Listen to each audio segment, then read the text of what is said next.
ሰላም ጤና ይስጥልኝ ክቡራንና ክቡራት የዩቲዩብ ቻናል ቤተሰቦች፣ አንድ አጭር መግለጫ ወደ እናንተ አደርሳለሁ። እስከ ፍጻሜው አብራችሁ ትቆዩ ዘንድ በአክብሮት እጠይቃለሁ። በማጥራትና በማብቃት ህልውናችንን እናረጋግጣለን። ከአማራ ፋኖ ብሔራዊ ኃይል በላይ ዘለቀ ዕዝ የተሰጠ መግለጫ። ልቆ መሳፍርት የሌለው የአማራ ህዝብ መከራና ስቃይ ያስቀጠለው ፋሽስታዊ የአብይ አህመድ ቡድን በአማራና አማራነት ማንነት ላይ ያነጣጠረ ህልውናውን ፈጽሞ የማክሰም መዋቅር መር ሁለንተናዊ ጥቃት ለመከላከልና አደጋውን ለመቀልበስ ባለፉት ጥቂት ዓመታት አማራ ራሱን ለማትረፍ በነቂስ በፋኖ አደረጃጀት ተደራጅቶ ኢተገማች በሆነ ሁኔታ አስከፊውን አገዛዝ እያፈራረሰው ይገኛል። የአማራ ፋኖ ብሔራዊ ኃይል በላይ ዘለቀ ዕዝ በሁሉም የሰሜን አማራ ቀጠና ጎንደር ዞኖች በመንቀሳቀስ አያሌ ስኬታማ ወታደራዊ፣ ፖለቲካዊና አስተዳደራዊ ተግባራትን በመከወን ሰፊ ህዝብ እያስተዳደረና በርካታ ጠንካራ ሰራዊት እየመራው ይገኛል።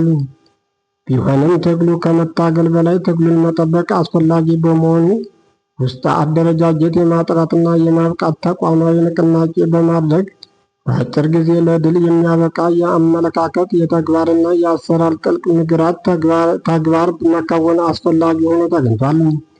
ትግላችን በአንድ ወጥ ድርጅት እየተመራ አስከፊውን አገዛዝ በመገርሰስ ለተሟላ አማራዊ የተሟላ ድል እንዲጎናጸፍ የምናደርገውን በጎ ሚና ከማስቀጠል መሳ ለመሳ ከድር አብይ አህመድ መገርሰስ በኋላ የምትጸናውን ሀገር የሚበይንና የሚረከብ ሁለንተናዊ ዝግጅት አስፈላጊ መሆኑን በማመን ብርቱ ስራዎችን በአፋጣኝ መከወን እንዳለብን እንረዳለን።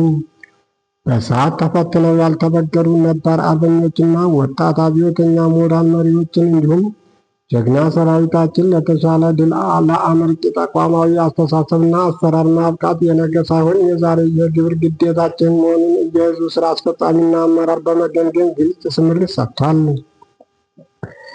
በደም ዋጋ የጠራውን ዓላማና ግባችን ለመጥለፍና ለማዳከም ከተቻለም በራሳቸው ፍላጎት ስር ለማስገበር የሚታትሩ የትግሉ ቁማርተኞችን እየመከትን መቆየታችን ታውቆና ታምኖ ያደረ ሀቅ ነው።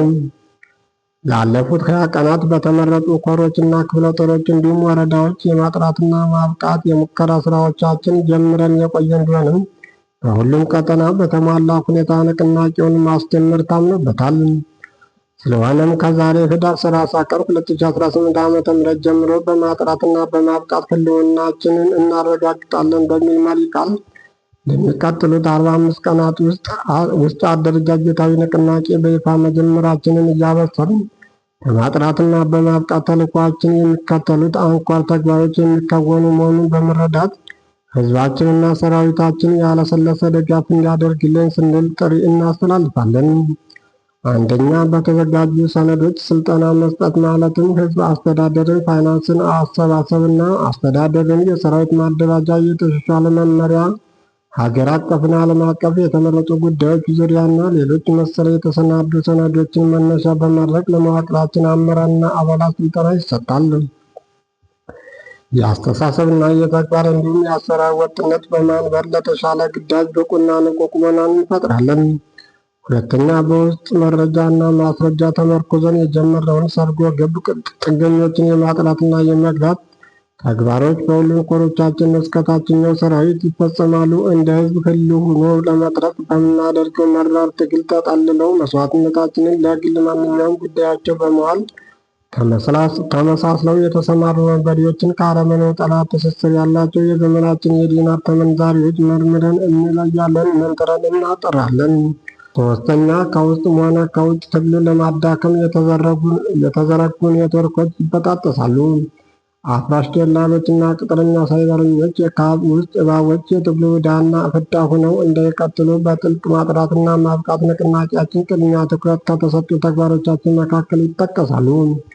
አራተኛ፣ በቅርቡ ማስረሻ ሰጤ የተባለ ከሌላ ድርጅት የተባረረ ግለሰብ ከአገዛዙ ጋር ሆኖ በበርካታ ሚዲያ ፋኖን ወክሎ ተደራድሮ የሰላም ስምምነት እንደተፈራረመ የፋኖ ሰራዊት በየአካባቢው ትግሉን ትቶ እንዲገባ እየተሰራጨ ያለው ወሬ ድርጅታችንና ሰራዊታችንን እንዲሁም እዛችንን የማይመለከት የግለሰቡና የአጭበርባሪው አረመኔያዊ አገዛዝ የመጨረሻ የቅጥፈት ፕሮፓጋንዳ መሆኑን ተገንዝበን ተልዕኳችንን ላይ ብቻ ትኩረት እንድናደርግ መልዕክት እናስተላልፋለን።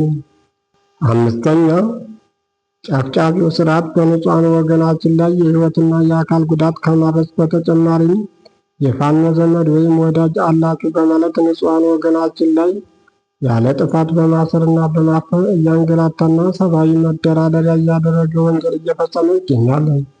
ንብረት ማውደም፣ መዝረፍ እንዲሁም ከቀዬ የማፈናቀል የሰብአዊ ወንጀሎችን እየፈጸመ የሚገኝ መሆኑ ታውቆ የሚመለከታቸው ሀገር በቀልም ሆነ ዓለም አቀፍ ድርጅቶችና ማህበራት፣ ግለሰቦችና ሚዲያዎች ጉዳዩን በአንክሮ ተከታተሉ ዘንድ እያስጨበጥ ለሚፈጸሙ ኢሰብአዊ ወንጀሎች ተመጣጣኝ አጸፋዊ እርምጃ እየወሰድን እንደቆየንና አጠናክረን የምንቀጥል መሆኑን እናሳውቃለን። ውድ ወገናችን የሰራዊታችን አባላትና አመራሮች እንዲሁም የትግሉ አጋሮች በሙሉ ጥልቅ ማጥራትና ማብቃት ንቅናቄ በሚል መሪ ቃል የጀመርነው ንቅናቄ ከማብቃት በላይ ከመታገልም በላይ ትግላችን የሚጠበቅበት የእልህ ክዋኔዎች ገቢራዊ የምናደርግበት በመሆኑ ከወዲሁ ተረድታችሁና አስረድታችሁ ከጎናችን እንድትቆሙ የአማራ ፋኖ ብሔራዊ ኃይል ሰሜን አማራ ቀጠና በላይ ዘለቀ ዕዝ ጥሪውን ያስተላልፋል። ዘመቻ ጥልቅ ማጥራትና ማብቃት ተጠናክሮ ይቀጥላል። ክልውናችን በተባበረ ክንዳችን ህዳር 30 2018 ዓ.ም አፋባ ሰሜን አማራ ቀጠና በላይ ዘለቀ ዕዝ። ውድ የዚህ ቻናል ቤተሰቦች መግለጫው ይህን ይመስል ነበር። በሌላ እስከምንገናኝ መልካም ጊዜ